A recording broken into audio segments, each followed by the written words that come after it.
1절에서 3절까지 말씀 다 한 목소리로 봉독하겠습니다. 안디옥 교회에 선지자들과 교사들이 있으니 곧 바나바와 니게르라 하는 시므온과 구레네 사람 누기오와 분봉한 헤롯의 젖동생 마나엔과 및 사울이라. 주를 섬겨 금식할 때 성령이 이르시되 내가 불러 시키는 일을 위하여 바나바와 사울을 따로 세우라 하시니 이에 금식하며 기도하고 두 사람에게 안수하여 보내니라. 아멘. 하나님의 비전을 성취하는 교회 9번째, 기도 3번째에 대해서 담임 목사님 말씀 선포해 주시겠습니다.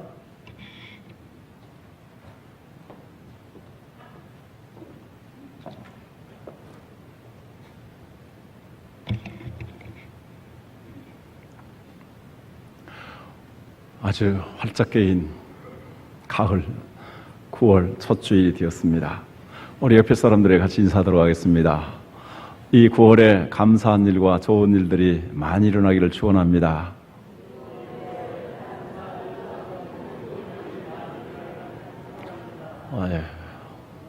참 좋은 가을에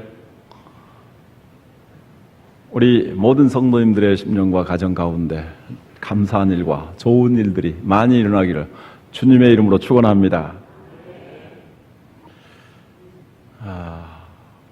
하나님 비전을 성취하는 교회 9번째를 맞이했습니다. 기도에 대해서 2번 말씀드렸죠. 우리가 처음 말씀드렸을 때 바로 기도의 기본에 대해 생각했습니다. 우리가 신앙생활을 처음 했을 때 성경에 대한 지식도 부족하고 기도에 대한 경험도 부족합니다.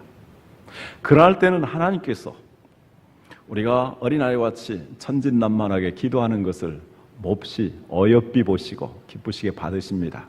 우리가 마땅히 빌바를 알지 못하지만 하나님의 성령께서 우리에게 대신 간구해서 하나님 앞에 기도해 주십니다.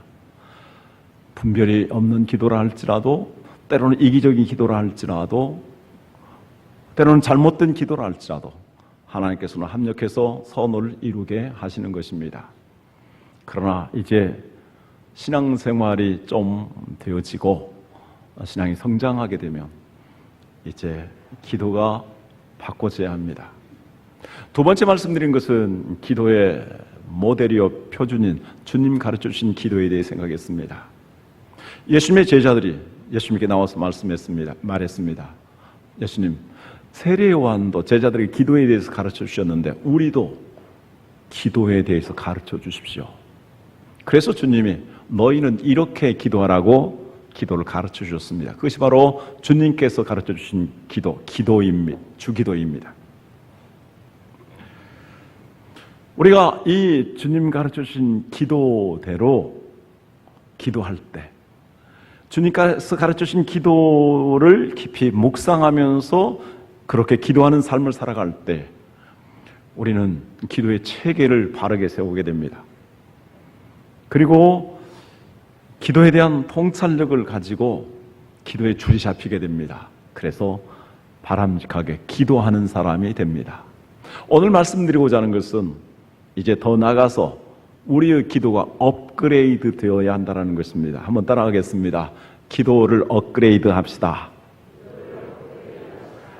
업그레이드란 말 요즘은 잘 아시기에 그 말 그대로 사용했습니다. 이건 우리 한글화 됐습니다. 세상의 수많은 것들을 발달, 진보시키기 위해서 엄청나게 노력합니다. 제가 태어난 지 60년 됐는데요. 이 60년 동안에 이 세상이 어마어마하게 달라졌습니다. 아니, 최근 몇십 년 사이에서도 어마어마하게 달라졌죠. 우리 집에는 10몇 년 전에 산 아날로그 TV가 있습니다. 그 TV가 올 말로 사라지게 된다고 합니다. 어느 날 전자제품 파는 가게에 갔더니 제가 좀 아는 분인데 3D TV가 나왔다고 해서, 그런데 이게 나와서 한 달 정도 진열됐는데 200만 원을 할인해서 판다고 합니다. 650만 원에 판다고. 너무 싸게 나왔다. 저를 굉장히 유혹했습니다. 아날로그를 사용하고 있는 제가 어떻게 감히 그걸 바라보겠습니까? 그래서 고개를 설레설레 저었습니다. 근데 요즘에는 그게 굉장히 싸졌습니다. 이제 또 다른 TV가 곧 출시된다고 합니다. 우리 전화하는 게 얼마나 바꿔졌습니까? 스마트폰 하나 속에 인터넷과 정말 통신 거의 무한한 정보가 거기 들어있습니다. 휴대폰 가운데 노키아라는 회사가 우리 삼성보다도 더 크게 시장을 점유했었습니다. 그런데 세계의 빠른 변화에 따라가지 못함으로 말미암아 노키아가 거의 주저앉게 되었고 핀란드의 경제력마저도 허덕이게 되어 있습니다. 발전시켜 나가지 않으면, 진보시키지 않으면 이렇게 도태될 수밖에 없는 것이 오늘 세상입니다. 세상에 동물들과 인간이 다른 것 중에 하나는 인간에게는 문화가 있다는 것입니다. 그리고 이 인간은 문화를 발달하고 계승시키는 것입니다. 무엇을 통해서? 교육과 훈련을 통해서 이 일을 이루어 갑니다. 만약에 사람이 교육과 훈련을 받지 않냐고 어린아이 모습 그대로 살아가게 된다면, 태어난 갓난아이의 모습대로 살아가게 된다면 인간은 짐승과 다름이 없을 것입니다. 우리의 신앙도 마찬가지입니다. 우리의 신앙이 성숙하지 아니하면 어린아이의 모습 그대로 있는 것입니다. 그래서 성경 우리에게 우리의 신앙도 어린아이의 일을 버리고 어른과 같이 되어라 라고 말씀합니다. 고린도전서 14장 20절 말씀 봅니다. 형제들아, 지혜에는 아이가 되지 말고 악에는 어린아이가 되라. 지혜에는 장성한 사람이 되라. 고린도전서 13장 11절 말씀합니다. 내가 어렸을 때에는 말하는 것이 어린아이와 같고 깨닫는 것이 어린아이와 같고 생각하는 것이 어린아이와 같다가 장성한 사람이 되어서는 어린아이의 일을 버렸노라. 이제 사람이 장성하게 되면 어린아이를 버려야 합니다. 어린아이의 모습을 버리지 아니한 사람을 가리켜 심리학적으로 성인아이라고 합니다. 몸은 성인인데 생각은 아이와 같은 것입니다. 어린아이의 특징은 무엇입니까? 어린아이는 자기 중심적입니다. 이기적입니다. 그리고 본능에 따라 움직입니다. 어린아이는 분별력이 부족합니다. 우리의 신앙이 어릴 때에는 기도해도 이렇게 기도할 수밖에 없습니다. 자기중심적, 이기적입니다. 본능에 따라 움직입니다. 그래서 아주 3차원적인 형이 하학적인 것들을 달라 주십시오 라고 간청하고 애원합니다. 어린아이 때는 그렇게 해도 괜찮을 것입니다. 그러나 이제 아이가 자라면 생각하는 것도 깨닫는 것도 추구하는 것도 달라져야 합니다. 그래서 어른이 되어 가야 하는 것입니다. 어른의 특징이 무엇일까요? 어린아이와 달리 자기 중심적이지 않고 다른 사람을 배려할 줄 압니다. 또한 이기적이지 아니하고 다른 사람들에게 자신을 내어주고 헌신하고 희생할 줄 압니다. 그리고 본능에 따라 움직이는 것이 아니라 하나님의 성령에 따라 움직입니다. 신앙의 어른은 그렇습니다.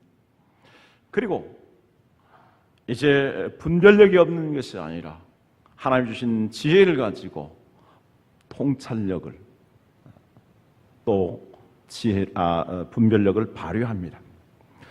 야고보서 3장에서는 이와 같은 것을 대조해서 이렇게 설명하고 있습니다. 야고보서 3장 14절 이하의 말씀인데 먼저 어린아이의 모습을 가르쳐주고 있습니다. 그러나 너희 마음속에 독한 시기와 다툼이 있으면 자랑하지 말라. 진리를 거슬러 거짓말하지 말라. 이러한 죄는 위로부터 내려온 것이 아니요 땅 위의 것이요 정욕의 것이요 귀신의 것이니 시기와 다툼이 있는 곳에는 혼란과 모든 악한 일이 있음이라. 어린아이의 특징은 지극히 자기중심적이고 이기적이고 본능적으로 움직여서 시기와 다툼이 일어납니다. 그리고 이러한 사람들이 있으면 그 가정이 혼란과 그리고 악한 일에 빠지게 됩니다. 그러한데 사람들이 많이 있으면 또 그러한 일에 하나님의 교회 가운데서도 그런 사람들이 있게 되면 시기와 다툼이 일어나고 혼란과 무질서가 일어납니다. 그래서 평안할 날이 없습니다. 아무리 신앙이 열심히 있다 할지라도 이러한 시기와 다툼이 있다면 그것은 성경은 우리에게 말씀하고 있습니다. 땅 위의 것을 추구하는 것이다. 정욕적인 것이다. 그래서 이생의 자랑, 자기의 열심을 나타내는 것이다. 그리고 이것은 그 뒤에서 귀신의 부추김을 받는 것이다 라고 말씀하고 있습니다. 내 안에 시기와 다툼이 있습니까? 내가 가는 곳에 혼란과 무질서와 이러한 문제들이 일어납니까? 신앙의 인격이 아직 성숙하지 못한 것입니다. 이러한 사람들에 대해서 에베소 4장 14절 이렇게 말씀합니다. 사람의 속임수와 간사한 유혹에 빠져 온갖 교훈의 풍조에 밀려 요동하는 것이다. 신앙이 정말 변함없이 든든하게 어떤 사람과 어떤 환경과 상관없이 지속적으로 주님을 사랑하며 교회를 사랑하며 주신 일 잘 감당하는 사람, 그런 사람이 되어야 될 텐데 요동치는 것, 특히 이단에게 빠진 사람들이 그러한 사람들입니다. 그리고 인격적으로 성숙하지 못한, 성화되지 못한 사람들은 이렇게 환경과 사람과 변화에 따라서 그것의 변화에 따라서 요동치는 것입니다. 반면에 영적으로 성숙한 사람은 어떤 사람입니까? 야고보서 3장 17절 18절에서 말씀합니다. 오직 위로부터 난 지혜는, 하나님께서 주시는 지혜는 첫째 성결하고 다음에 화평하고 관용하고 양순하며 긍휼과 선한 열매가 가득하며 그리고 편견과 거짓이 없나니 화평하게 하는 자들은 화평으로 심어 의의 열매를 거둔다라고 말씀합니다. 영적으로 성숙한 사람은 성결한 사람입니다. 하나님과 관계 속에서 늘 자기를 살피며 기도하고 회개함으로 성결함을 유지하는 사람입니다. 하나님과의 관계만 잘 되면 안 됩니다. 그 다음 사람과의 관계가 있습니다. 화평한다. 모든 사람들을 화평하게 합니다. 자기를 공격하고 자기에게 상처를 주는 사람, 또 자기를 미워하는 사람들까지라도 할 수 있는 대로 너희는 화목하라, 화평하라 이렇게 말씀합니다. 그래서 그가 가는 곳에서는 피스메이커, 평화를 만듭니다. 그리고 관용하는 것, 모든 사람들 끌어안습니다. 받아들입니다. 용납하는 주님의 넓은 마음을 가집니다. 주님의 제자들, 주님을 버린 자들도 부인한 자들도 주님은 이렇게 끌어안으셨습니다. 그게 성숙한 사람의 모습입니다. 그리고 양순합니다. 시기와 다툼이 아니라 양처럼 온유한 것입니다. 자기를 다스리기 때문에 이렇게 양순하게 됩니다. 사람들과의 관계에서뿐만 아니라 이제 일을 하는 데 있어서 긍휼과 선한 열매가 가득하다라고 말씀합니다. 그래서 부족한 사람들, 연약한 사람들에 대해서 하나님이 자기에게 주신 은사와 재능과 능력을 가지고 그들을 이렇게 섬겨줍니다. 긍휼을 베풀어 줍니다. 선한 일을 도모합니다. 자기를 자랑하지 않습니다. 내세우지 않습니다. 자기가 가지고 있는 것들, 자기의 능력들, 자기의 재능들, 그것을 가지고 어떻게 하면 다른 사람을 세워줄 것인가. 그렇게 화평케 해서 선한 열매, 의의 열매를 맺는 사람들이 신앙의 성숙한 사람이라고 말씀합니다. 그래서 하나님 우리의 신앙을 업그레이드하라고 말씀합니다. 한 가지 빠진 게 있습니다. 편견과 거짓이 없다라고 말씀합니다. 그것은 분별력, 통찰력을 가지는 것입니다.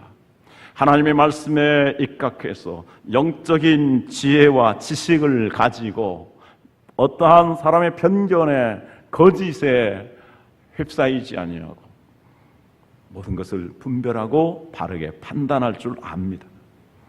그래서 하나님 우리에게 신앙을 업그레이드하라고 말씀하는데 야고보서 3장 14절에 18절 말씀하시기 전에 바로 13절에 이렇게 말씀합니다. 너희 중에 지혜와 총명이 있는 자가 누구냐? 그는 선행으로 말미암아 지혜의 온유함으로 그 행함을 보일지니라. 우리의 신앙이 성숙해서 그 성품과 그리고 행실을 통해서 너의 성숙함을 보이도록 해라. 이렇게 말씀합니다. 신앙의 가장 기본적인 것은 기도입니다. 우리의 기도가 성숙하지 못하면 신앙이 성숙할 수 없습니다. 그러므로 우리의 신앙의 가장 기본인 기도도 우리가 업그레이드해서 성숙한 신앙의 사람이 될 수 있도록 해야 하겠습니다. 그럼 어떻게 우리의 기도를 업그레이드 해야 될까요? 오늘 안디옥 교회의 지도자들의 모범을 우리가 본받기를 원합니다. 안디옥 교회에 지도자들이 있었습니다. 사도행전 13장 1절 보면 안디옥 교회의 선자들과 교사들이 있으니 곧 바나바와 니게르를 하는 시몬과 구레네 사람 루기오와 분봉왕 헤롯의 젖동생 마나행과 및 사울이라고 말씀합니다. 그리고 이들은 기도를 했는데 매우 성숙한 기도를 드립니다. 사도행전 13장 2절 3절 다시 보면 주를 섬겨 금식할 때 성령이 이르시되 내가 불러 시키는 일을 위하여 바나바와 사울을 따로 세우라 하시니 이에 금식하며 기도하고 두 사람에게 안수하여 보내니라. 안디옥 교회의 일꾼들은 매우 다양한 배경과 환경을 가지고 있는 사람들이었습니다. 바나바, 그는 원래 이름이 레위입니다. 정통 유대인이고 그리고 제사장 가문의 출신입니다. 그런가 하면 바울은 유대인이긴 하지만 이제 기독교를 공격하는 사람이었습니다. 기독교를 박해했던 사람이었는데 이제 하나님의 훌륭한 일꾼이 된 것이었습니다. 또 여기 니게르라 하는 시몬이 있습니다. 이는 유대인입니다. 유대인인데 이도 개종해서 바로 예수 그리스도를 구주로 믿는 하나님의 훌륭한 일꾼이 되었습니다. 여기 또 구레네 사람 루기오가 있습니다. 아프리카 사람입니다. 흑인입니다. 멀리 흩어진 유대인들에 의해서 예수 그리스도의 복음을 듣고 구원을 받았을 거라고 보고 있습니다. 여기 헤롯의 젖동생 마난이 있습니다. 이 사람은 로마 사람입니다. 그리고 로마의 왕족에 속해 있는 사람입니다. 자, 이렇게 신분의 차이도 있고 국적의 차이도 있고 피부색도 다른 사람들입니다. 그런데 이들이 하나가 되어서 하나님 앞에 기도합니다. 정말 성숙한 기도를 드리는 것입니다. 우리가 중요한 직분을 가졌다 할지라도 이렇게 기도하는 삶을 살지 아니하면 그는 진정으로 그 직분에 합당한 권위를 가질 수 없습니다. 하나님 우리에게 주신 권위가 선택된 권위가 있고 획득한 권위가 있습니다. 선택된 권위는 객관적인 과정을 통해서 선출되는 것입니다. 목사가 되고 장로가 되고 권사가 되는 것, 이것은 바로 선택된 권위입니다. 그러나 획득한 권위는 무엇입니까?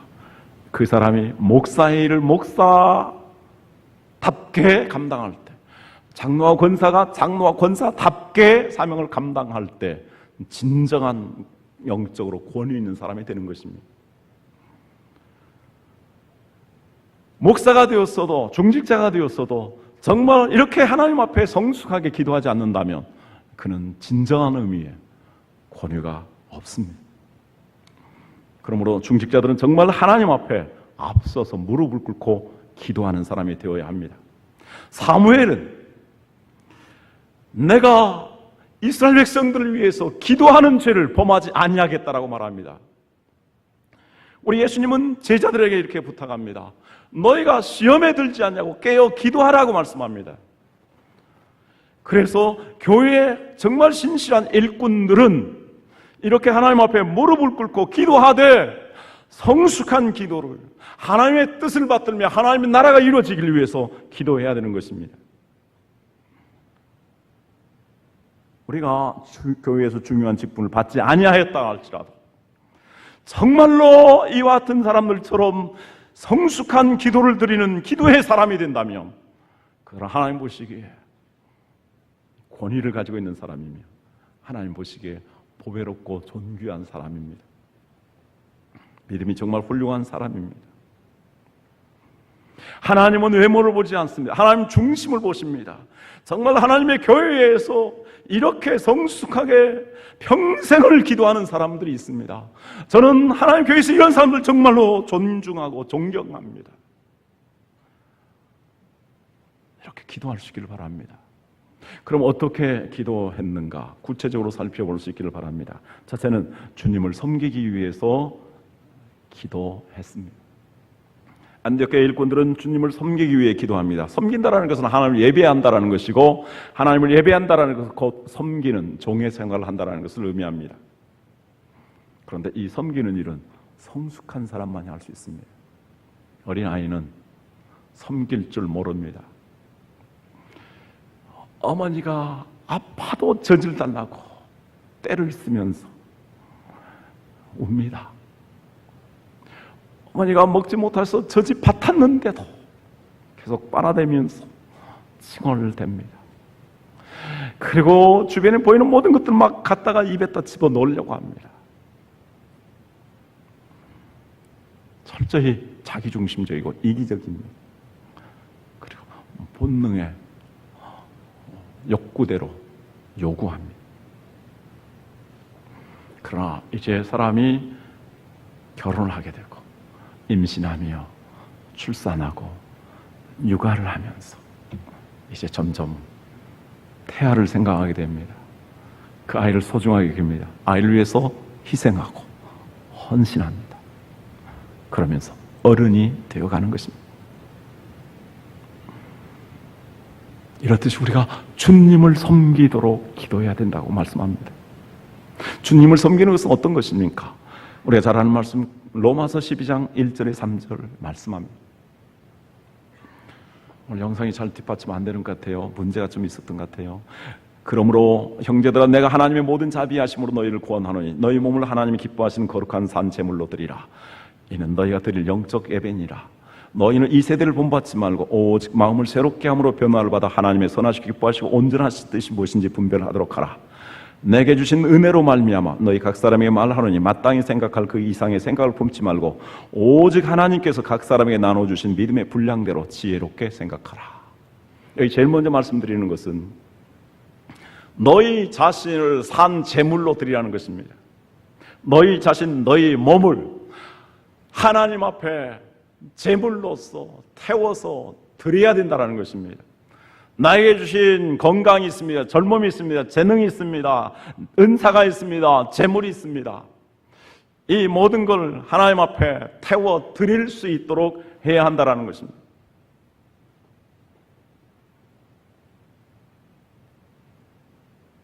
그렇게 하기 위해서는 마음이 걸립니다.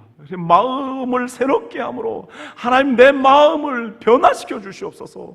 내 마음에 주님의 마음을 갖도록 내 마음에 하나님의 성령이 나를 다스려 주십시오. 그래서 그 성령이 주시는 인격 성품을 가지게 하여 주옵소서. 내 마음이 달라져야 합니다. 그 다음에 하나님의 뜻을 분별해야 됩니다. 무조건 하나님의 뜻이다 그게 아닙니다. 하나님 기뻐하시고 선하시고 온전하신 뜻을 분별하는 것입니다. 그 하나님의 뜻을 온전하게 분별하기 위해서 말씀을 붙잡고 기도해야 됩니다. 이렇게 하나님의 뜻을 온전하게 분별한 사람에게서 나타나는 모습은 어떤 것입니까? 마땅히 생각할 그 이상의 생각을 품지 않습니다. 결코 교만하지 않습니다. 겸손합니다. 하나님이 자기에게 주신 은사대로 하나님이 나에게 주신 그 은사가 무엇인가? 하나님이 나에게 주신 그 믿음의 분량이 무엇인가? 그 재능과 은사와 믿음의 분량에 따라서 하나님 내 자신을 드리기를 원합니다. 내 자신의 건강과 내 자신의 젊음과 내 자신의 재물과 재능과 은사를 하나님 영광을 위해서 하나님 나라를 위해서 주님의 몸된 교회를 위해서 하나님 드리기를 원합니다. 이렇게 기도하는 사람이 성숙하게 기도하는 사람입니다. 우리 예수님은 어떻게 기도하셨습니까? 감람산에서 십자가 찢시기 위해서 아버지여 내 원대로 하지 마옵시고 아버지의 원대로 되기를 원합니다. 자신 십자가의 산 제물로 드리기 위해서 주님은 피땀 흘린 기도를 한 것입니다. 그리고 이 기도 후에 찬송하면서 십자가를 지시기 위해서 앞으로 나갑니다. 십자가를 지면서도 찬송하며 나간 것입니다. 할렐루야. 그러한 신앙의 사람, 그렇게 기도하는 사람이 되시길 주님의 이름으로 축원합니다. 내게 주신 은혜가 크니 내가 그 은혜를 무엇으로 보답할고 주님께 드리기를 원합니다. 내가 자녀를 위해서 기도한다 할지라도, 자녀가 성공하기를 위해서 기도한다 할지라도, 내가 경제적인 풍요함을 구한다 할지라도, 하나님 내 영광을 위해서가 아니라 나를 위해서는 자족하게 하시고 우리의 자녀가 하나님 나라에 합당한 자로 하나님의 영광을 위해서, 하나님의 창조의 능력을 나타내기 위해서 하나님 지혜를 주십시오, 능력을 주십시오, 그리고 우리에게 재물을 주십시오. 이렇게 하나님을 섬기기 위해서 기도해야 한다는 것입니다. 그저께 제가 아주 참 존경하는 전 고신대학교 부총장이었던 안민 교수의 간증을 들었습니다. 그분이 예수 믿고 구원받아서 열심으로 교회에서 봉사했습니다. 성가대 지휘도 하고, 그 성악가이기 때문에 이렇게 참 헌금도 하고, 교회당 지을 때는 자기의 집을 팔아가지고 드리기도 했습니다. 어느 날 하나님 앞에 기도하는데, 새벽마다 나와서 기도하는데 어느 날 새벽이었습니다. 하나님께서 내적인 음성을 강하게 들려주시는데, 내가 나를 위해서 평생 헌신할 것이 무엇인가? 그걸 드려라. 그리고 그걸 드릴 수 있는 기도를 하라. 그런 음성을 내적으로 들었다고 합니다. 그런데 그 다음부터는 하나님 말씀을 들어도 말씀의 은혜가 되지 않습니다. 왜?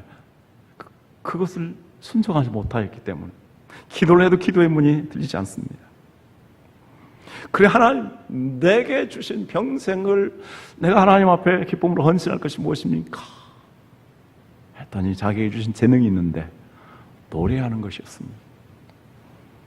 이제 누구도 듣지 않는 것처럼, 어디에서도 대가를 바라지 않는 것처럼 그는 찬송하기 시작했습니다. 그래서 고아원, 양로원, 복지시설, 군부대, 그리고 교도소, 쉬는 날마다, 쉬는 시간이 있을 때마다 찬양하면서 거기서 봉사를 했습니다. 그때 치유하는 기적들이 일어났습니다. 거기에서 이제 간증이 이제 보태지게 되었습니다. 여러 세계의 나라에서 그를 초청했습니다. 그래야 했더니 그가 25살에 고신대학교에서 최연소 교수가 되었습니다. 그리고 그는 부총장이 되었습니다. 신학대학이기 때문에 목사가 아니면 총장이 될 수 없습니다. 그럼 부총장까지, 그것도 몇 번 연임하면서 거의 10년 동안 부총장의 그 일을 했습니다. 하나님 앞에 드렸더니 더 크게 쓰임을 받을 수 있도록 하나님이 이렇게 역사하신 것입니다. 할렐루야. 두 번째, 자기를 복종시키도록 기도하였습니다. 안디옥교회 일꾼들은 금식하며 기도하였습니다. 하나님께서는 그 기도에 응답하셔서 바나바와 사울을 선교사로 파송하게 됩니다. 금식은 무엇입니까? 자기의 가장 본능적인 생존의 욕구를 쳐서 복종시키는 것입니다. 가장 기본적인 생존의 욕구는 먹는 것입니다. 근데 그것을 끊습니다. 제가 여러 차례 이제 금식 기도를 하면서 느끼는 것 중에 하나가, 한 끼, 두 끼 금식하게 되면 위장에서 소리가 납니다. 쪼르륵, 쪼르륵. 계속 반복해서 쪼르륵, 쪼르륵 소리가 납니다. 무슨 소리일까요? 밥 주세요. 아, 우리 주님, 나는 밥통입니다. 이 밥통 채워져야 합니다. 근데 왜 밥을 안 줍니까? 그래서 제가 미안하다. 밥통아, 미안하다. 내가 뜻이 있어서 너를 채우지 못하고 내가 하나님께 기도한다. 자기의 생존의 기본적인 본능, 생욕구를 이렇게 제한시키는 것입니다. 이건 비장한 것입니다. 물론 우리가 위급할 때 금식하며 기도할 수 있지만, 그러나 금식은 철저히 자기중심적이며 이기적이며 정욕적이며 세속적이며 사탄에게 속고 있는 자신을 쳐서 하나님의 뜻에 복종시키는 것입니다. 그래서 하나님께 자신을 온전히 드리고자 하는 것입니다. 에스더는 금식하면서 죽으면 죽으리라, 죽기까지 하나님 앞에 자기 자신을 드리겠다는 것입니다. 그런데 제일 안 죽는 게 무엇입니까? 자기 자신의 마음입니다. 이 자존심입니다. 이 자존심이 정말 깨어지지 아니하면 주님 앞에 복종이 안 됩니다. 사도 바울도 그랬습니다. 사도 바울의 고백을 들어보십시오. 고린도후서 전서 9장 24절 이하에서 말합니다. 운동장에서 다름질하는 자들이 다 달릴지라도 오직 상을 받는 사람은 한 사람인 줄을 너희가 알지 못하느냐? 너희도 상을 받도록 이와 같이 다름질하라. 이기기를 다투는 자마다 모든 일에 절제하나니 그들은 썩을 승리자의 관을 얻고자 하되 우리는 썩지 아니할 것을 얻고자 하노라. 그러므로 나는 다름질하기를 향방 없는 것 같이 아니하고 싸우기를 허공을 치는 것 같이 아니하며 내가 내 몸을 쳐 복종하게 하면 내가 남에게 전파한 후에 자신이 도리어 버림을 당할까 두려워함이로라. 사도 바울은 얼마나 훌륭한 일꾼이었습니까? 그러나 그렇게 하나님의 일을 많이 하면서 선교를 하면서도 만약에 그것이 자기의 영광을 위한 것이었다면 하나님께 버림을 받는다라고 그런 고백하고 있습니다. 그래서 이렇게 전도하고 선교하면서도 늘 자기는 주님의 십자가를 지고 날마다 죽는다고 고백합니다. 나는 날마다 죽는다. 날마다 자기를 쳐 복종시키는 기도를 해야 하는 것입니다. 그러면서 자기의 몸을 쳐서 복종시킨다고 말합니다. 이것은 고대의 격투기 경기를 의미합니다. 고대의 격투기 경기는 글러브 없이 맨손으로 쳤습니다.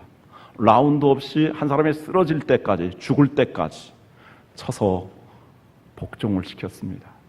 그런데 사도 바울은 자기 눈밑을 쳐서 자기를 주님 앞에 복종시킨다고 고백합니다. 하나님, 내가 주님 앞에 복종되기를 원합니다. 그게 안 되면 금식을 하면서라도 이렇게 복종하며 기도할 수 있기를 바랍니다. 세 번째, 합심하여 중보 기도를 했습니다. 안디옥의 지도자들은 매우 다양한 배경을 가지고 있는 사람들이었습니다. 그런데도 그들은 한 마음, 한 뜻, 같은 소망, 같은 기도의 제목을 가지고 기도합니다. 하나님의 교회는 공동체입니다. 그러므로 하나님의 교회의 공동체의 리더들은 솔선수범하면서 먼저 하나가 되어서 하나님 앞에 기도해야 합니다.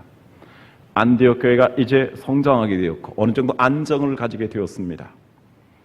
그때 그 교회의 핵심적인 5명의 리더들이 하나님 앞에 무릎을 꿇고 금식하며 기도합니다. 서로 생각과 환경과 배경이 다르지만 주님 안에서 주님의 뜻을 위하여서는 하나가 된 것입니다. 정말 우리 한국교회 보면 너무나 개신교 나눠져 있습니다. 그 중에서 특별히 장로교회가 나눠졌습니다. 저는 이 책임은 먼저 한국교회의 목사들에게 있다고 봅니다. 그래서 저는 이 나누어지는 것, 교단 따지지 않기를 바랍니다. 지역교회들이 더 연합해야 된다고 보면서 이러한 일에 저도 열심을 내고자 했었고 또 기회가 있으면 그렇게 하려고 합니다. 그런데 교회적으로 나눠지는 교회들이 많이 있습니다. 그것은 목사와 교회 지도자들인 장로들의 책임입니다. 우리 한국교회 모든 목사와 중직자, 성도들이 성령이 하나 되게 하신 것을 힘써 지켜나가면서 온유하고 겸손해야 합니다. 그래서 하나 되게 하신 것을 힘써 지켜나가야 됩니다. 주님은 두세 사람이 주님의 이름으로 함께 모여 기도하는 곳에 함께 하시겠고 응답하시겠다고 말씀하셨습니다. 두세 사람이 함께 모이는 것, 모임의 힘은 큽니다. 그래서 구약에서 보면은 어떠한 중요한 일이 있을 때, 위기를 당할 때 모여서 기도하자라고 말씀합니다. 모여서 기도할 때 하나님이 역사하시고 하나님이 기적을 베풀어 주셨습니다. 초대교회에서도 120명의 하나님의 일꾼들이 기도하기에 오로지 힘썼을 때 성령님이 불같이 임하셨고 그들을 통해서 전도의 역사가 펼쳐졌습니다. 사도 베드로와 요한이 감옥에 갇혔을 때 성도들이 합심하여 기도하였을 때 그들이 기적적으로 옥에서 나오는 역사가 일어났습니다. 합심하여 기도할 때에 하나님의 위대한 역사를 이루어 주시는 것입니다. 우리 소망교회에도 정말 하나님께서 은혜를 베풀어 주시고 이곳을 이전하게 하시고 이 교회당을 세우는 데 있어서 우리 성도들이 얼마나 많이 기도했는지 모릅니다. 120일 동안 합심하여서 릴레이 금식 기도를 하면서 간구하였을 때 하나님이 이 놀라운 역사를 이루신 것입니다. 중보 기도는 하나님의 뜻을 위해, 다른 사람을 위해 예수님처럼 제사장적인 기도를 드리는 것입니다. 전도서 4장에 보면은 한 사람이면 패하겠거니와 두 사람이면 맞설 수 있나니 세 겹줄은 쉽게 끊어지지 아니한다라고 말씀합니다. 우리에게는 기도의 3겹줄이 필요합니다. 그래서 우리가 내 개인이 기도할 뿐만이 아니라 우리 목장에서 기도할 수 있기를 바랍니다. 새벽에도 나와서 적어도 교회의 중직자라면 일주일에 한 번 이상은 교회를 위해서 한 마음으로 기도해야 됩니다. 수요일날 기도할 수 있기를 바라고, 또 심야 중보 기도회가 있는데 이 기도를 통해서 하나님은 하늘 문을 여실 것입니다. 하나님의 보좌를 움직이실 것입니다. 우리가 할 수 없는, 생각할 수 없는 놀랍고도 위대한 일들을 하나님이 이루실 줄 믿습니다. 여러분들 가정에도 기적의 역사가 일어나고 문제가 해결될 줄로 믿습니다. 안디옥 교회의 지도자들이 이렇게 합심하여서 중보 기도를 드렸을 때에 하나님의 성령의 음성이 들렸습니다. 하늘의 문이 열린 것입니다. 내가 시키는 일을 위하여 바나바와 사울을 따로 세워서 선교사로 파송하라 그랬습니다. 그 말씀에 순종하였을 때에 세계 선교의 역사의 발판이 마련되었고 세계 선교의 역사가, 위대한 역사가 이루어지게 된 것입니다. 오늘 또 우리 교회가 이렇게 합심하여 기도하는 사람들, 기도하는 일꾼들, 기도하는 교회가 되기를 바랍니다. D.L. 무디가 말합니다. 또 스폴전이 말합니다. 내가 하나님 앞에 이렇게 쓰임을 받을 수 있었던 것은 수많은 사람들이 나를 위하여서 기도하였기 때문이다.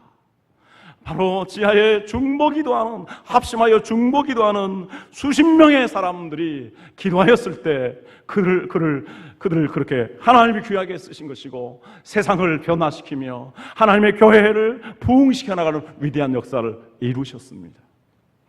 오늘날도 기도하는 사람들을 통해서, 기도하는 교회를 통해서 이 역사를 하나님이 이루실 줄로 믿습니다. 기도하겠습니다.